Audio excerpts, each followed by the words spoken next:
عزاداروں قبر کو کھودا گیا، کبھی حسین اصغر کو دیکھتے ہیں، کبھی قبر کو دیکھتے ہیں، رو کے کہا ہوگا نا اصغر کیا کروں، کربلا کی ریت بڑی گرم ہے، تیرا جسم بڑا نرم ہے۔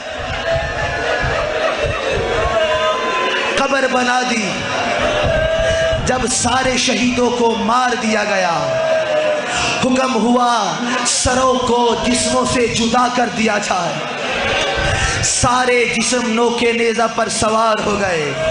کسی ظالم نے کہا حسین کا چھوٹا سپاہی نظر نہیں آ رہا۔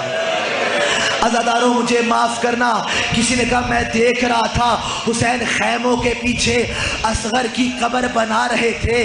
بھائی قیامت کا منظر ہے، لوگ کہتے ہیں شیعہ روتے ہیں، شیعہ مر نہ جائیں، بھائی نیزے زمین میں گاڑنے شروع کیے، قیامت کا منظر تھا، ہر نیزہ باہر آ رہا تھا، ایک نیزہ خالی نہیں آیا، اصغر کا بدن یا ظہر۔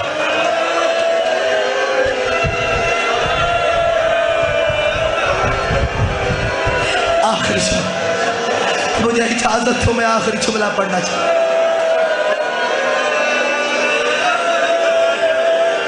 او کربلا کے زواروں مجھے بتاؤ، تم کربلا میں جاتے ہو، تم ہر شہید پر سلام پڑھتے ہو، ذرا یہ بتاؤ اصغر کی قبر کدھر ہے؟ جب کربلا میں لٹا ہوا قافلہ پہنچا تھا، اصغر کی ماں جناب رباب نے جناب امام سجاد سے پوچھا تھا، سجاد یہ تو بتا اصغر کا جسم کہاں گیا؟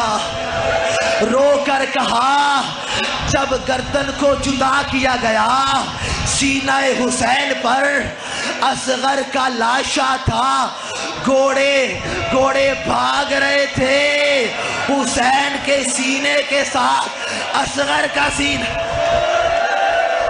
اللہ الحمد۔